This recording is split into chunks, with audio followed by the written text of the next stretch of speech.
Assalamu alaikum wa rahmatullah. Welcome everyone. أعوذ بالله من الشيطان الرجيم. بسم الله الرحمن الرحيم. رب اشرح لي صدري ويسر لي أمري واحلل عقدة من لساني يفقه قولي واجعل لي وزيرا من أهلي هارون أخي اشدد به أزري وأشرك في أمري كي نسبحك كثيرا ونذكرك كثيرا إنك كنت بنا بصيرا. لا حول ولا قوة إلا بالله العلي العظيم. وصل اللهم على محمد وعلى آله وأصحابه وأتباعه وسلم. ربنا اغفر لنا وارحمنا وأنت خير الراحمين. آمين. والحمد لله رب العالمين. Now now I'm leaving the mic to our friend Anne to give us the summary of what we have been doing and up to what point we have arrived, and inshallah we will continue reading and discussing the following subjects. Thank you. I'll start with last week where we started with the second station of the 22nd word. We began that section with an introduction. There were in that introduction, you discussed there were 4 ayahs and 3 surahs from the Quran as a form of introduction. My takeaways, this is just me, my notes, are that our body is a chest containing the treasures of the Creator. To say it's not is, quote unquote, ugly reductionism, which I like that term of yours a lot. The treasure side is known as malakut and must be given back to its real owner. Another surah discussed that God sends down only what is exactly needed. And then you gave the example of a fly or a mosquito are perfectly created for their purposes, both including size and anatomy. And then the introduction concluded with the Creator is on the straightest of paths, which we should stay on as much as we can. And then we started the first flash, which talked about the divine unity of there's 2 kinds. The first kind of affirmation of the absoluteness of God is superficial. That is to say, God is one, to put it simply. And the second is the true affirmation, on which everything is the stamp of his power. And then I think that's where we stopped, but I do have a question. I'm not sure I exactly understand the difference between the 2 different affirmations. One is superficial and common, and the other one is not. That's true. That's the true one. I'm not sure I exactly understand the difference. So I think that's where we left off, and maybe you could explain that a little bit. Thank you. I can try and we can work on it together. Yeah. Inshallah. Now, one is looking at the universe in general and reaching a conclusion that this whole universe must belong to someone who could really create this universe. Here we are, I am seeing. So everything in the universe must belong to him. As a conclusion, whatever he sees in this world or encounters with any part of this world, this person says, the creator has created this. The creator of the universe must have created this. That is, how is it called? That is called I think you are familiar with deduction and induction. That is called, the deduction means coming from a general conclusion and including everything under the umbrella of this general term, or explaining the existence of the whole universe, saying that God created it. So if something he sees, that is God's grace, that is what God created, that is what God has decided. But this is the first section. It seems to be a perfect belief. Yes, it is belief. We cannot say that it is not belief, because the alternative is the universe doesn't have any creator, and this person, this assumed person, confirms it. No, there must be a creator. It cannot happen by itself, this perfect universe. But that is coming from the general conclusion, including everything under this umbrella term, God. But the second way of affirming one's belief in God is inductive method. It means not coming from a general concept, but it is coming from each being, examining each being and seeing, as the text says here, through reading his writings on every packet, recognizing his signature on everything. So seeing his seal on every bill, the person says everything belongs to that person. That is the conclusion, which is coming from each individual created being, and concluded that the second imaginary person concluded that I examined one or two or three part of the creation, the beings in this world, and I have seen that, for example, let's say I have examined for example, any simple example, a fly, studied it, and understood that for the fly to exist as it is, perfectly working mechanisms of its body, perfectly harmoniously working fly quality, what the fly has to have to be able to fly, to be able to protect its life, to be able to protect,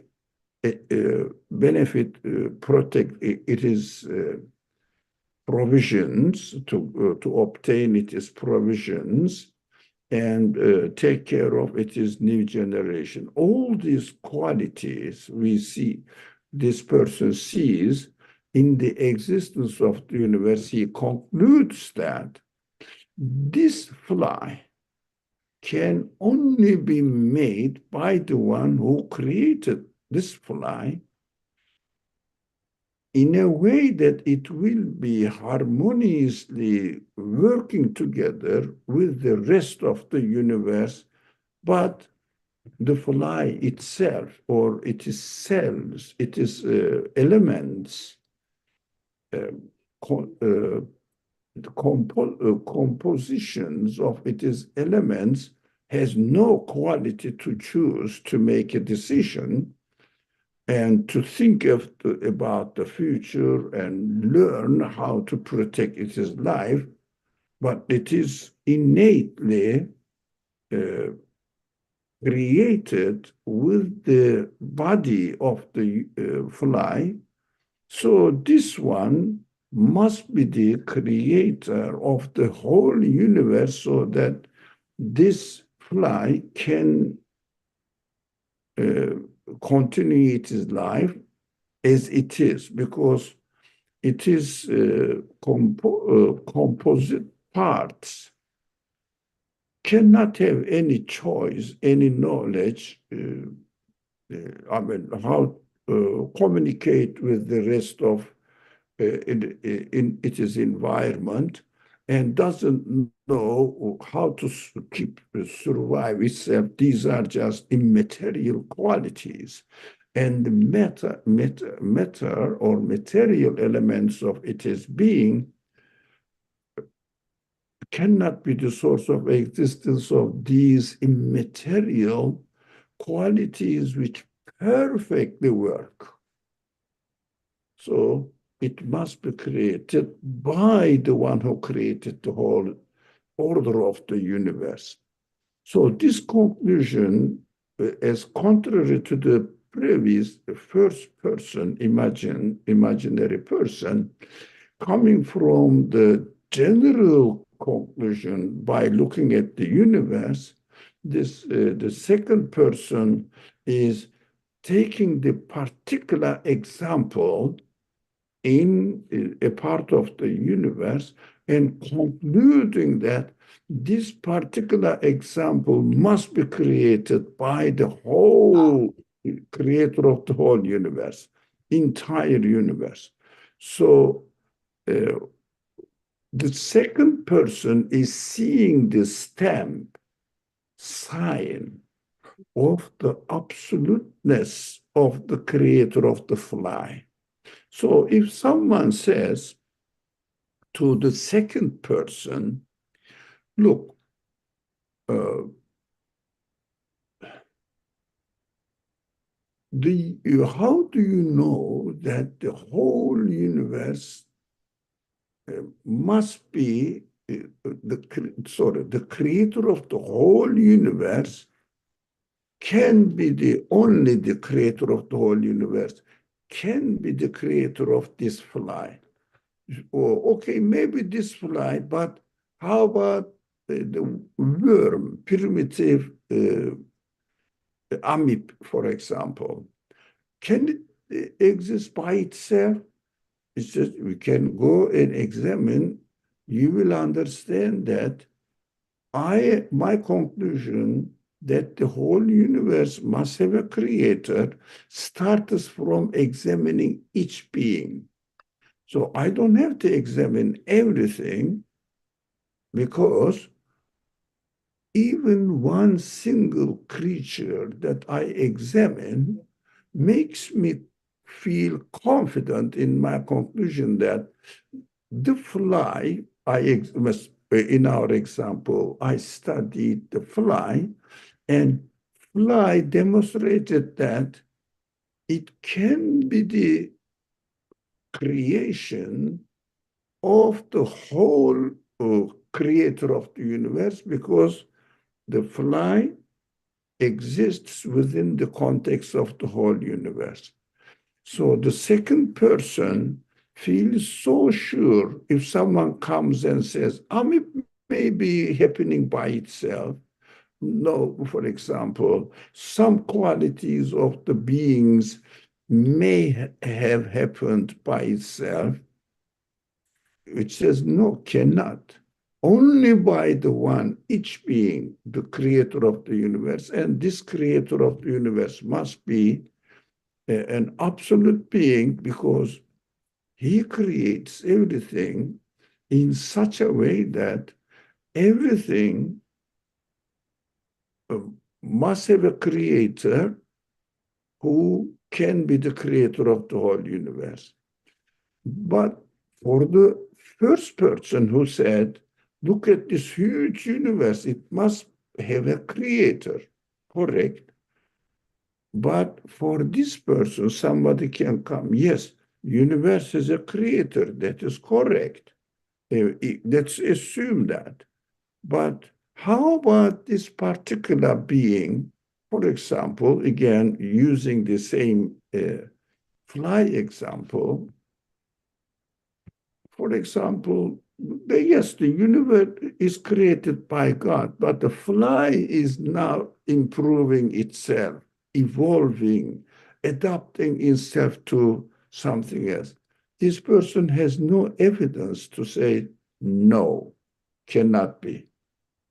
Yeah, fly is created by God, but it is now acting by itself. So the author says, for the first person, he cannot defend that every single being must be the act of creation of the creator of the whole universe. And this creator of the universe is an absolute being. Whereas the second person says, no, only the one who can create this fly can be the creator of the whole universe. And study the fly, if you like, study a fish, you will see the same thing. So you don't need to examine everywhere in order to come to this conclusion that the creator of the universe must be an absolute being, infinite being, because he must have created everything, every single being at the same time, continuously changing their existence, and there is no contradiction.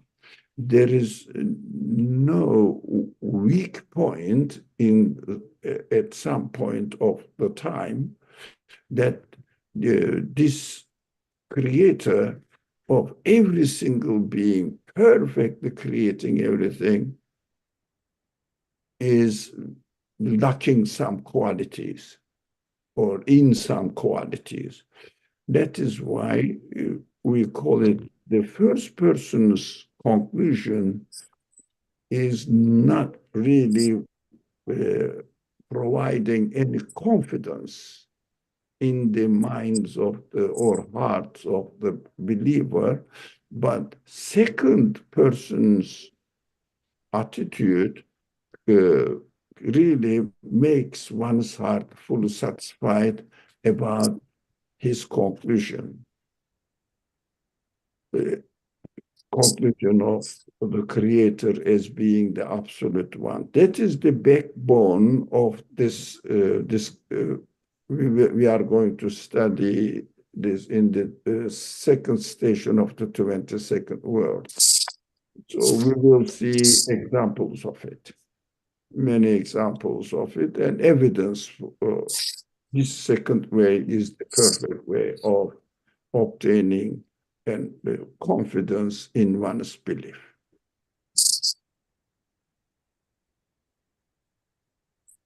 Yeah. I hope it makes sense. Oh, yeah, actually, I find that really helpful. I'm familiar with deduction, induction, but I never thought it would about applying it to these two cases. So that's actually really helpful for me. Um, can I ask a question? Yep, of course. Which one is more prevalent among the Muslim believers? Or I should say among the believers. Which one is more prevalent among the believers? Yes. Yeah, the first one. Okay, that's what I thought. I mean, Judaic tradition follows this way. Hmm. In tradition follows this way. the universe is wonderful, everything is created by God, and we call it God. Muslims also, not the Quranic teaching or the prophetic teaching.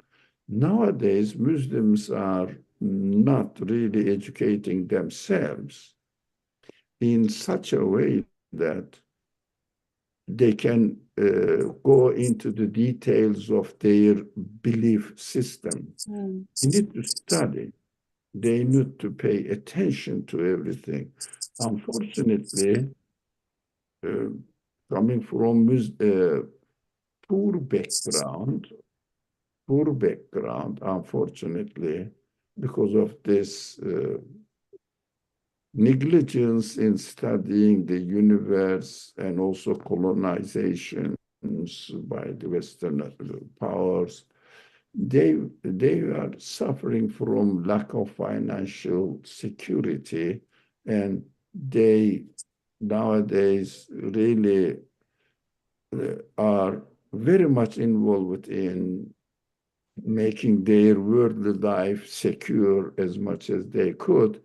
They neglected studying the religion in general. Of course, there are many exceptions to it, but in general, although Quran always mentioned, as we studied in these verses, these are only examples. 4 verses we studied here, emphasizing on every single being, a being, a moving creature, it means living creature. We studied this and talked about it last week. They talked about them last week. Now, Quran says, be precise in your belief and have substantial evidence for your belief. But unfortunately, the Muslims take the easy way. That is correct. They are believers, but unfortunately not satisfactory believers and cannot secure their belief. And in their practical life, we see that if there is something happening against their expectations, they easily fall into disappointment, saying that I pray to God, but there is no answer.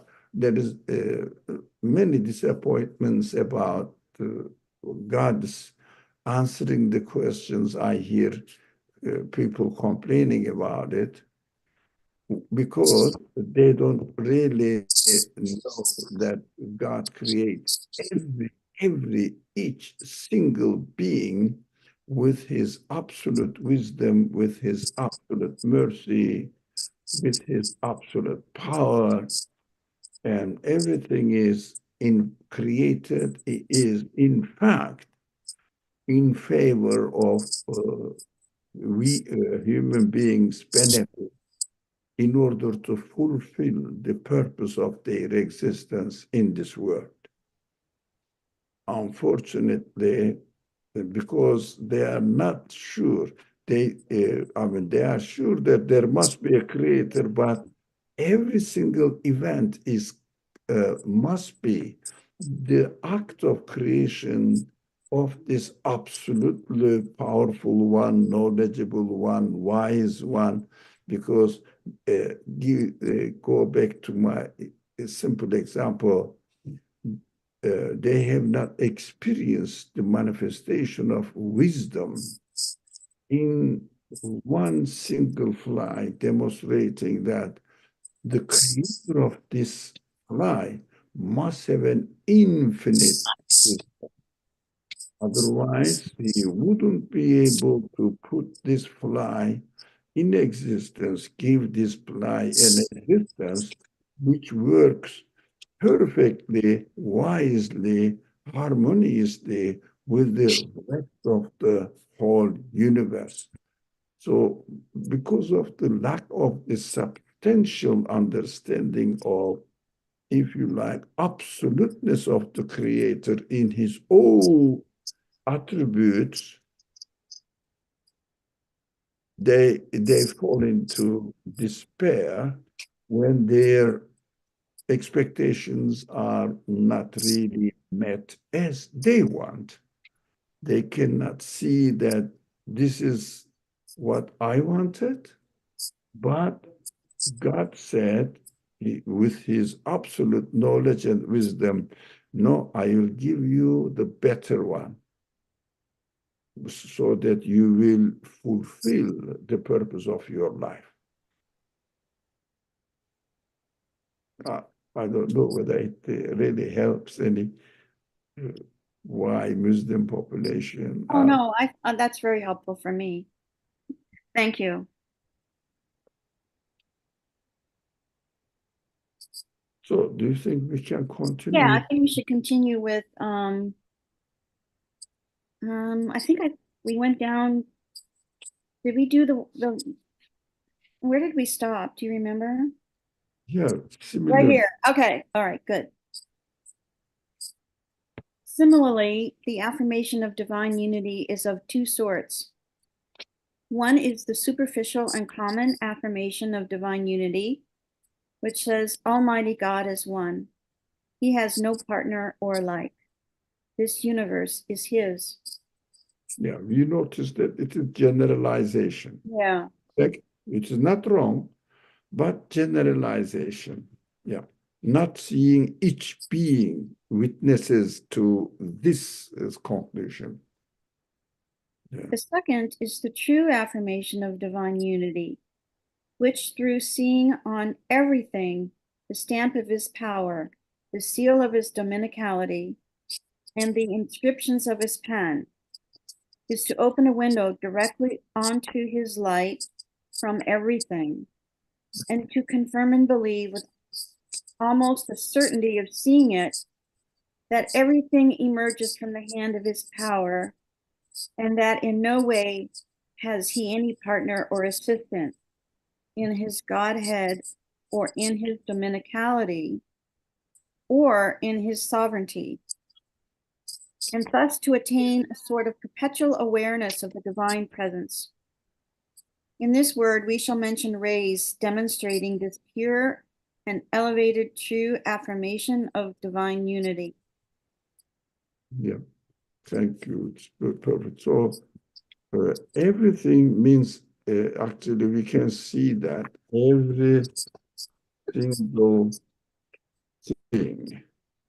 every single thing, the stamp of his power, it means sign of his power. We are familiar, now we learned that this classical scholarship, Muslim scholarship, always uses analogical terminologies rather than say sign of his power, manifestation of his power. It's a stamp of his power. I think the seal of his absoluteness, dominicality, it means absolute ownership of the whole universe, sustainership of the whole universe. So if we follow this way, every single thing, if we see the sign of the absolute qualities of its creator, it seems to be, you don't have to have an absolute power to create one single fly.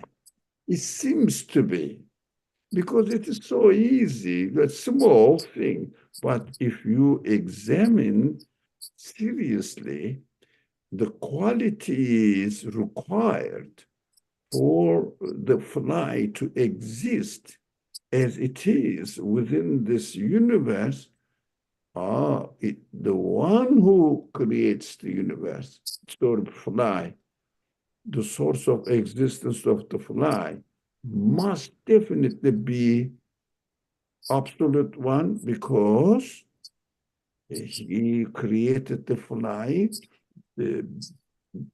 seeing that, or putting the fly in a context, in a location with the qualities that all of them are completely in connection with the rest of the whole universe.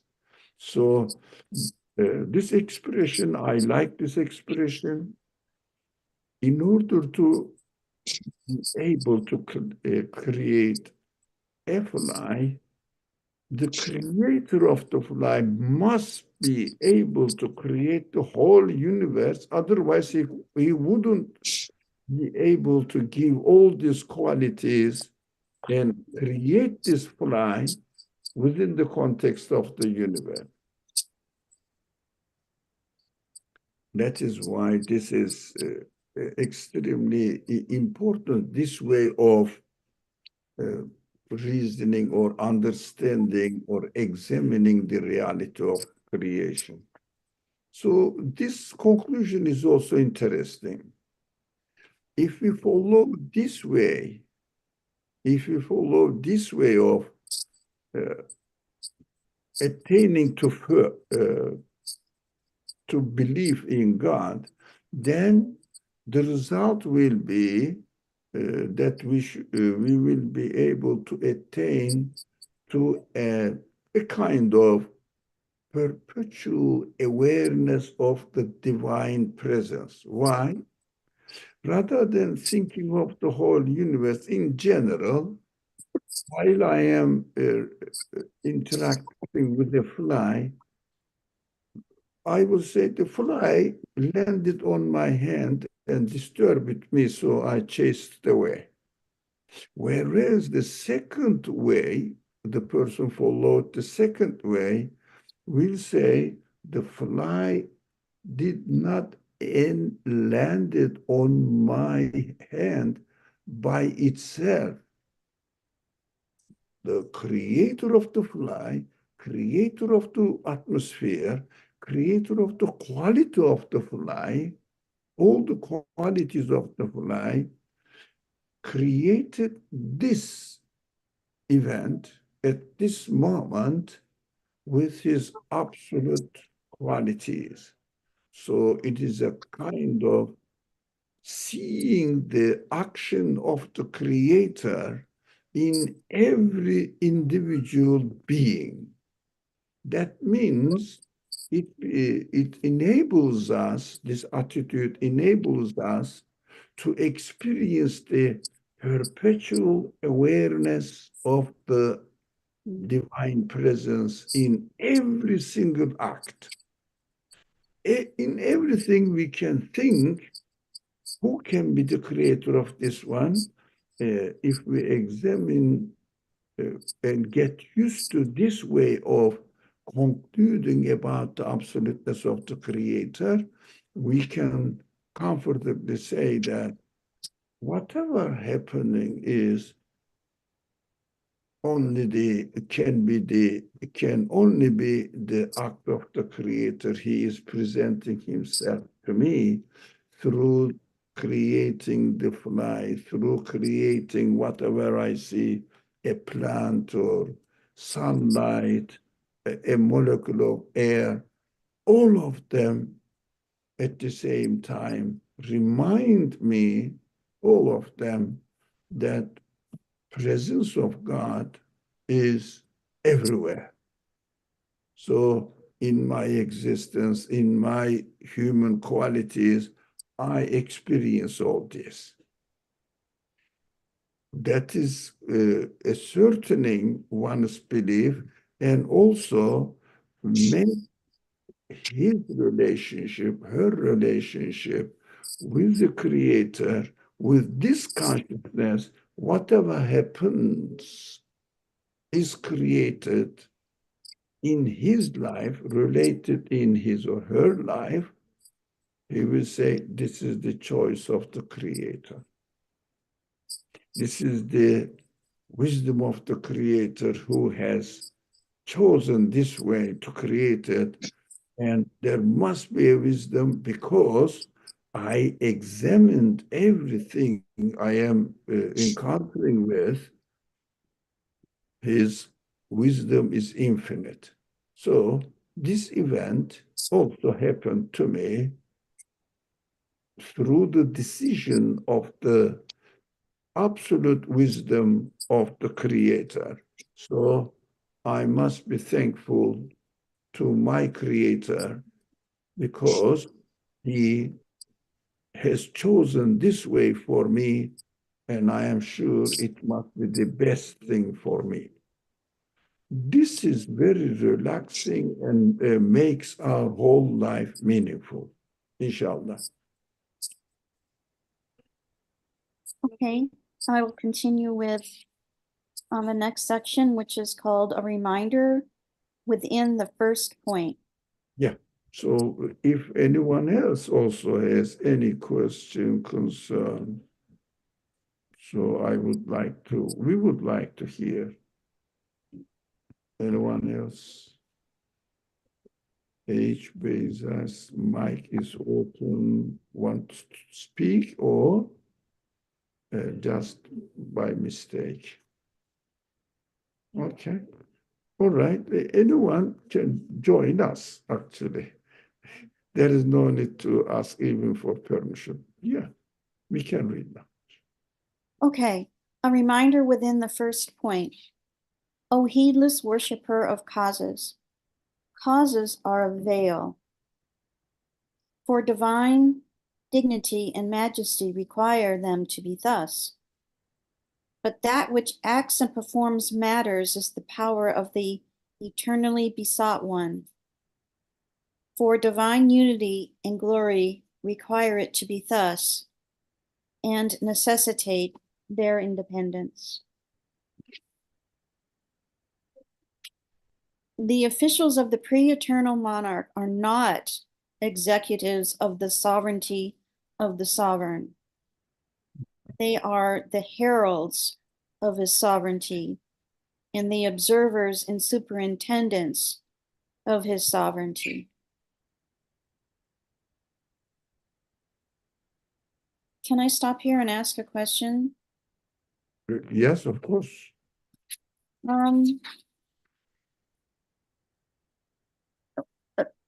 What is the officials of the pre-eternal monarch referring to? Causes. I'm sorry. Causes in our eyes. For example, I go back to my typical today's example, a fly. For example, a fly landed on my skin and it stunk, maybe to suck the blood from my veins.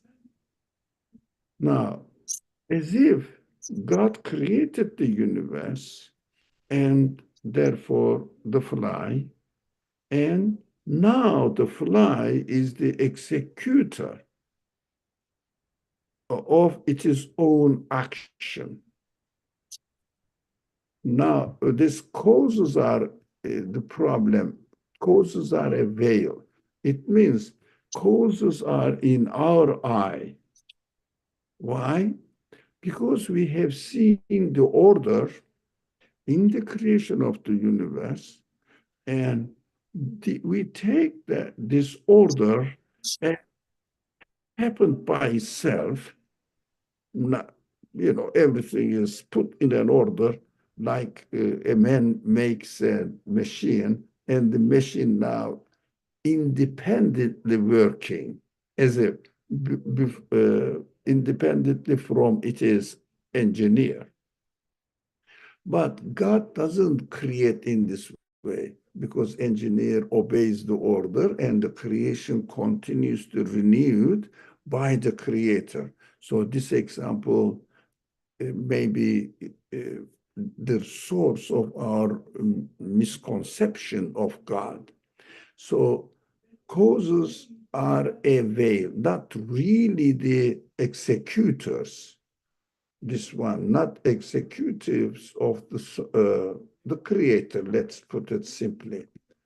Executives of the sovereign of the sovereignty of the sovereign. It means the creator, absolute being.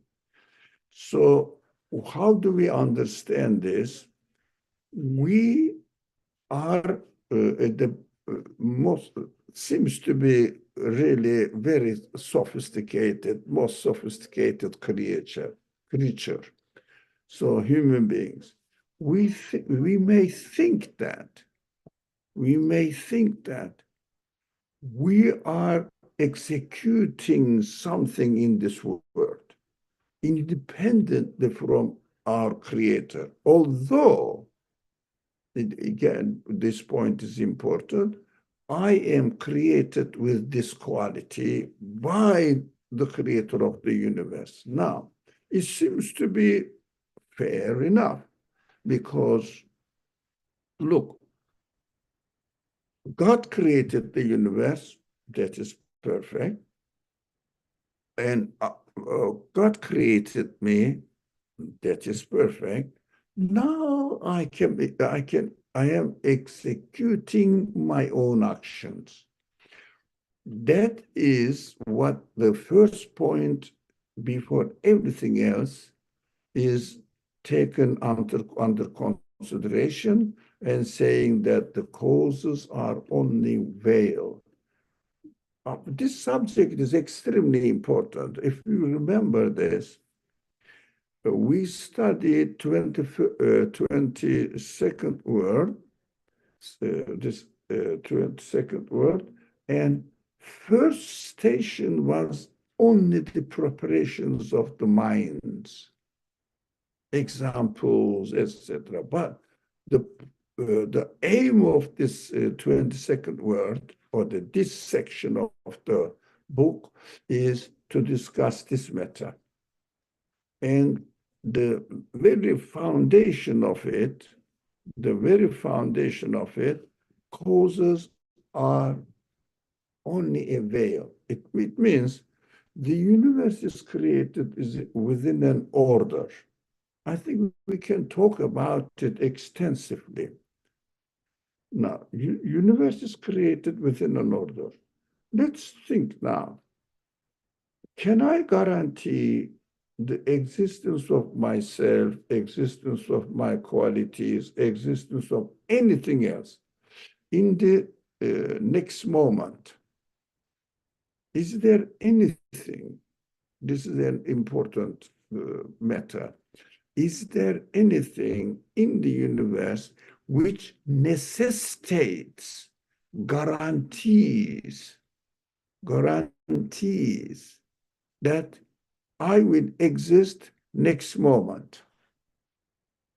Now, everybody knows it, even the unbelievers are aware of it. There is no power, nothing in the universe which has the quality to guarantee its existence next moment. I mean, all thinking, intelligent people agree on it, regardless of believer or non-believer. But the way this reality is interpreted by the unbelievers, saying that this is just in the nature of the universe to exist as it is continuously, because matter is external. Not external, come on, eternal. I was eternal, I said external. Matter is eternal. Is there any sign of eternity within the nature of the matter? They don't question this. They say it must be. Because they condition themselves that they are not going to accept the creator. So they have to find out an excuse.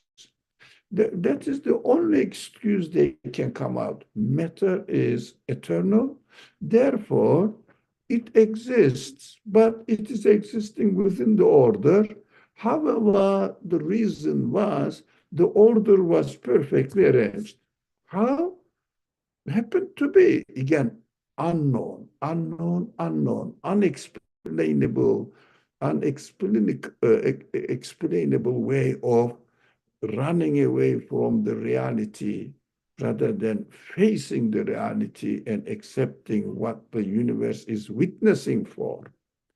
So what they say, Now, however, I developed with my qualities, human qualities, we were talking about this, human qualities, I understand that by using my human qualities, I am performing my own work.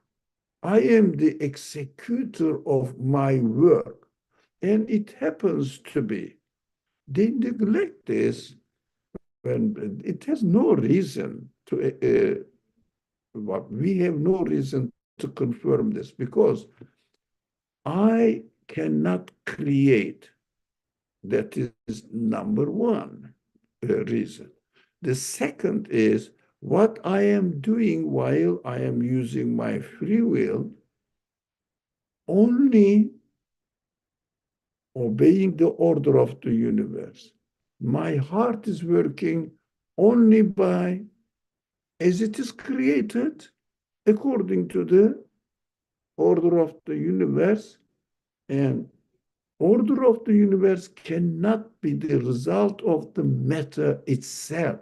Matter cannot communicate with the rest of the things and agreement, come to an agreement. They have no consciousness, no knowledge.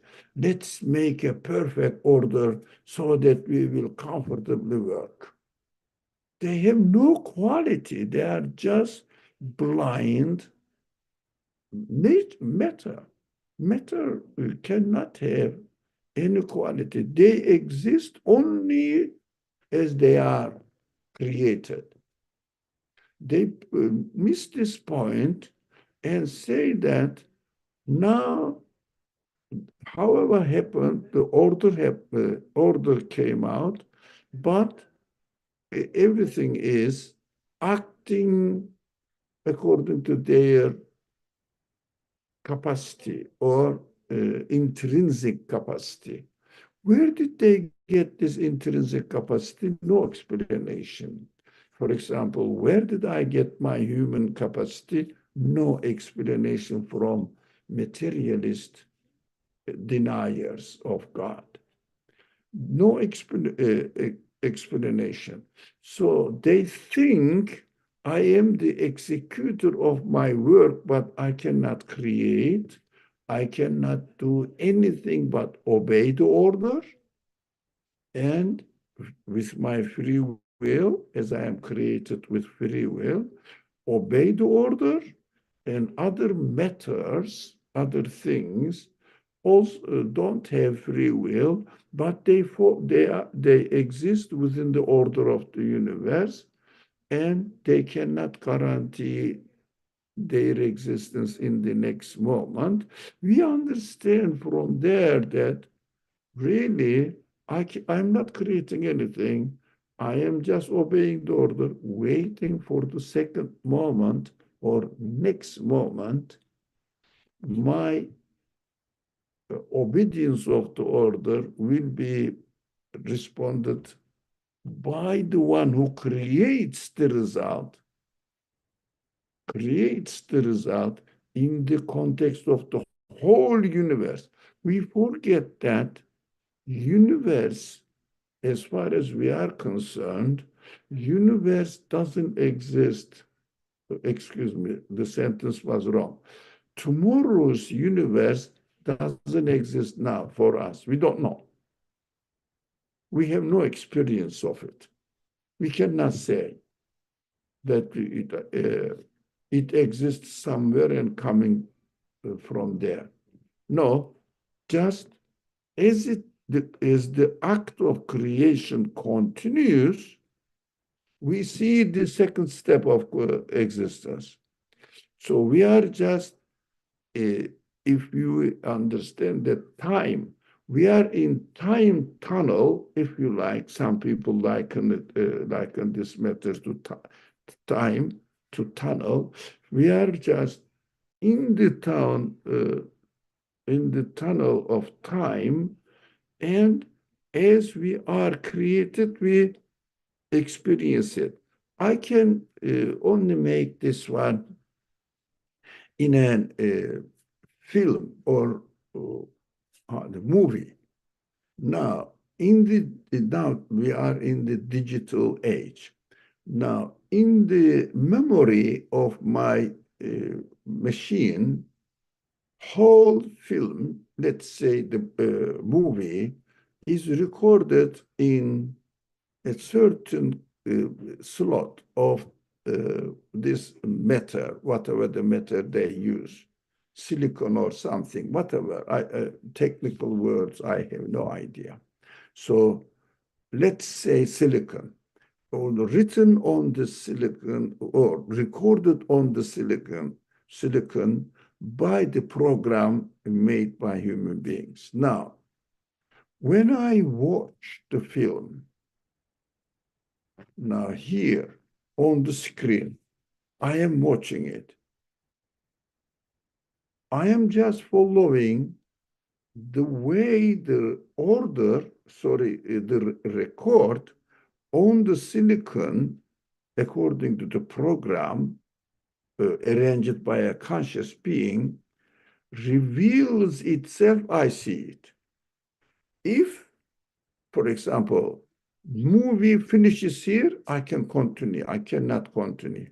Only if it is arranged in this way, recorded in this way, programmed in this way, I can see it and understand that I am just following the movie. Now, this is just an analogy within the limited conditions of this world, this universe. But we see this, what this analogy refers to, the universe is created in such a way that I cannot see recording of it. Only the creator, absolute creator, this eternally, it says eternally besought one means, or for divine unity, all means absoluteness of the creator. These terms refer to absoluteness. We cannot think of it in terms of time and space. So this absoluteness of the creator wills it to exist, and I experience it. And I also exist accordingly, and I experience the creation. That is why I cannot claim that I am the executor of my choices, only the results of my choices. I am given the ability to choose by obeying the order and wait for the next moment to come or to be created, to come into existence according to the will of the creator. The creator enabled this universe in such a way that it is created within an order, and this order does not change. So that creatures, especially animate beings, can choose, practice their free will, how to obey the order, what kind of result they can expect from the creator to give existence to this result. So if I do this, so far I have experienced, I learned that this result is created. So let me apply it. What do I do now? I follow my obtained knowledge to act in this way, whatever I learned, and then expect the result to be created.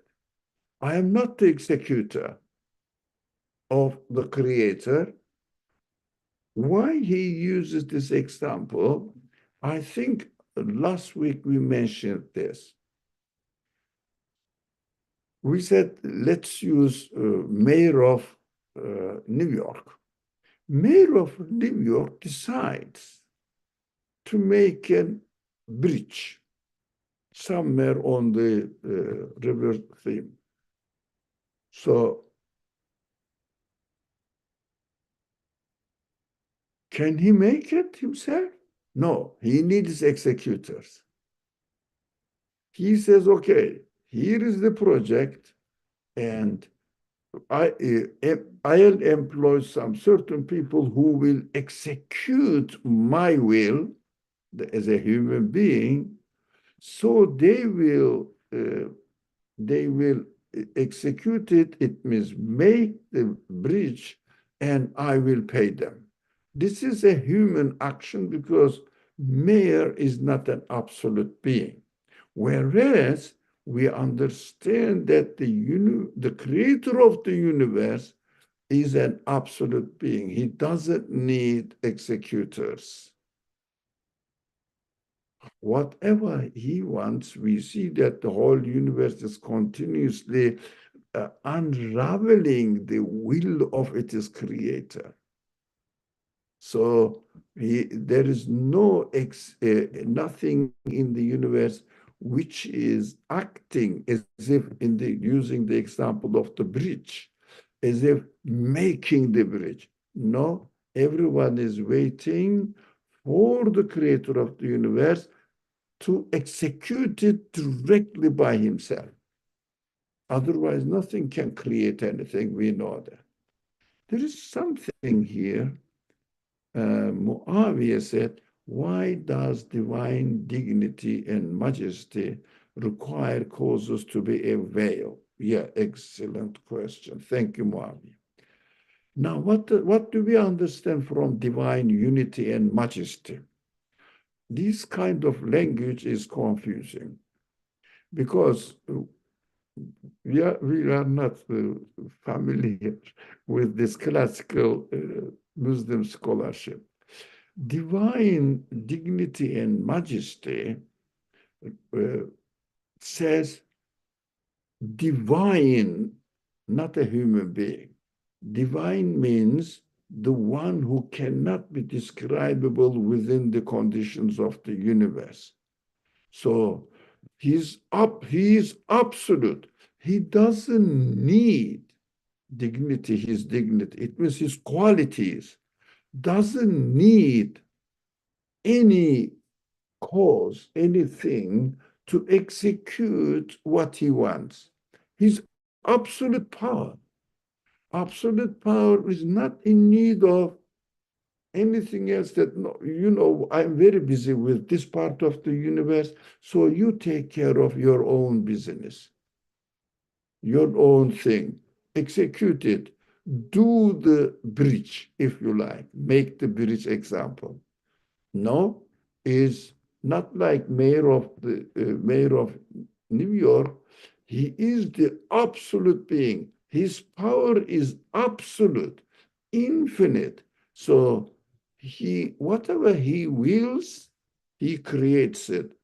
Be and it is. That is beautifully described in the Quran. It means he wills and everything is created by him. Nothing else. That is why absoluteness doesn't need anybody else. It means, Muawiyah's question, divine dignity and majesty requires them to be thus, because causes are only a veil. Why veil? As if we understand from veil it is hiding something. No, no. In our eye, we know that the order functions in this way. We learn from the previous unchanged order of creation.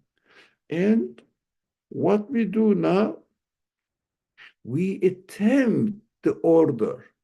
And according to us, our attempt, our obedience of the order seems to be a cause. And the result is created by the cause. That is why, for example, I say, the simple example I give this, I'm going to hit on the desk now, I am sitting like this, and noise is created. This is the order. Now I am doing this. You must have heard of it. So I say, because Yeah. Because I hit the table and my heating created the order, sorry, created the noise. But in fact, my heating was a veil. It means the obedience of the order. For example, I cannot really make a noise without heating the desk. Why? I have to obey the order and wait for the result. Next moment, it is created. Noise is created as the continue, as the existence continues. I know I spoke a lot. I know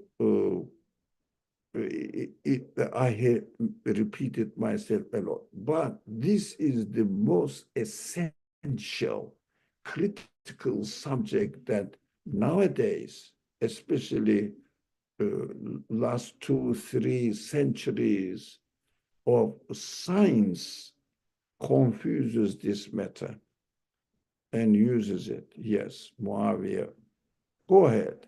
Assalamu alaikum. Can you hear me okay? Yeah, the time is up, but of course, we can discuss what you want to say. Oh, okay. I was just gonna ask a follow-up question of saying like, is it fair for us since we're limited? I mean, like, I don't think it's fair, but I just wanted to, hear what you thought. Is it fair for us to ask like why the divine order is the way it is as limited beings? Because is it even possible for us to understand a divine being completely and like think about why the order is the way because you answered my question. I really appreciate it because it helped a lot and it clarified the issue. But then the next question I thought is like, why is that the case? Like, why is the divine order arranged in that way? And then, No. so yeah, sorry, go ahead. Yeah, my God, thank. Now, first of all, it is the decision. It must be the decision of the creator how he creates it. First of all, it must be because the order cannot happen by itself. But we know that in the existence of the order, we see wisdom. Why? Why is it? This question is related to us. We wonder, we human beings wonder, why the order is as it is. The answer is whoever gave existence to the universe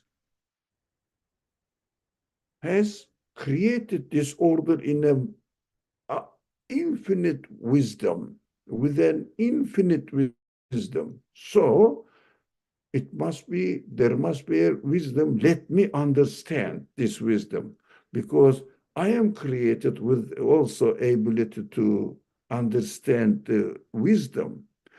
I understand only the order. Through the order, I can communicate with the creator.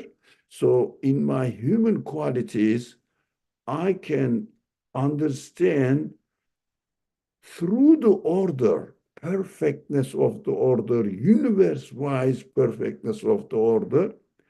I understand that the one who created each being in the universe must be the one who established the order of the universe altogether, or created the universe in a perfect orderliness, so that I can understand he's a wise creator.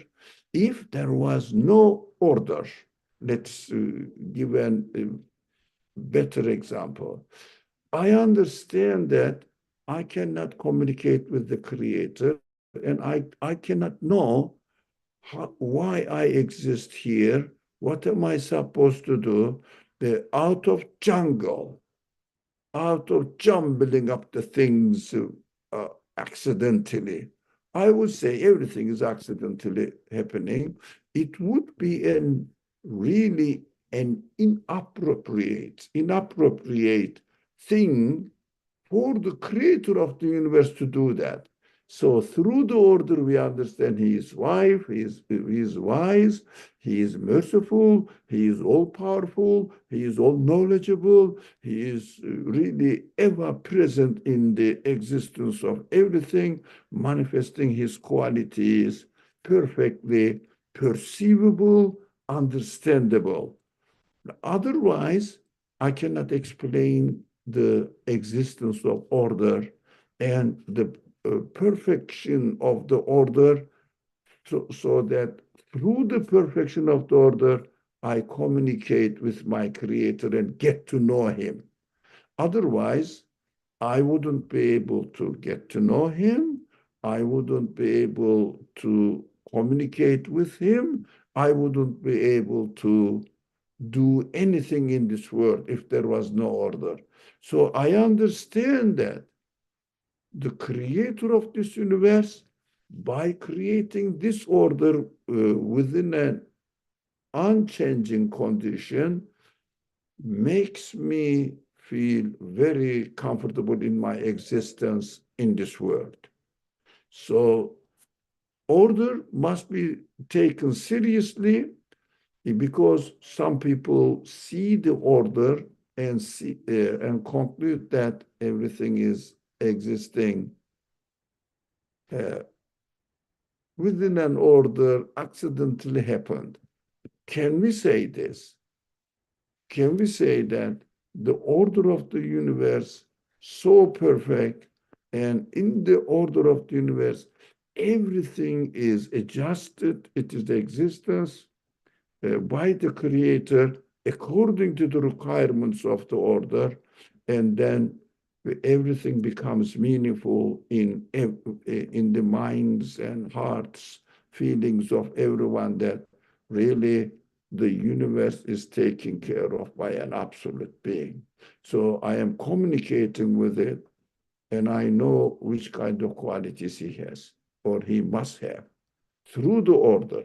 Without order, the existence of the universe, as far as human beings are concerned, would be meaningless. So too late.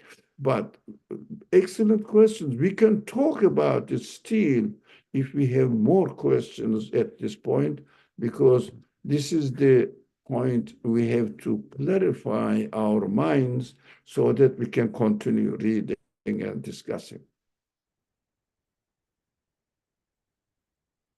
Okay. What do you think, Anne? Shall we end it here? Yeah, I think this is a good place to stop. So where we ended today to we Yeah, I read? made a note. Yeah, did you? After the heralds of his sovereignty Let me see. and the observers and superintendents of his dominicality. It stopped right there.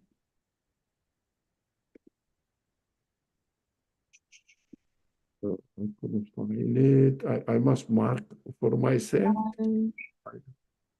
Yeah, after the sentence with the bold, it stops there. The sentence that contains the bold information, it stopped. No, keep going down. There, right there, right there, right there. That's where we stop. It's here. Yeah, we stopped there. Okay. I will do this like this. Correct. Yeah. Inshallah. Exactly. Yeah. Inshallah. We would like to talk about this order, causes, being the veil, and nothing in the universe has the quality to execute, to create.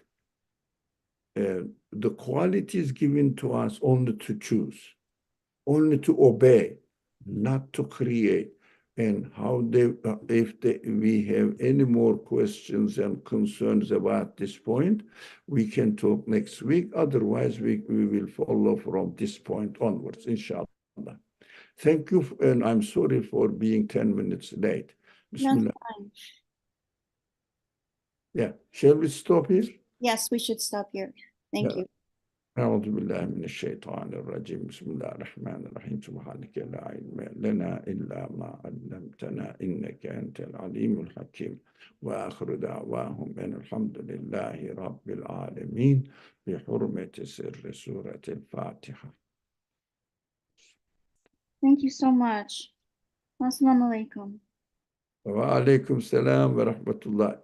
I hope we will meet again next Saturday or in our other discussions, inshallah.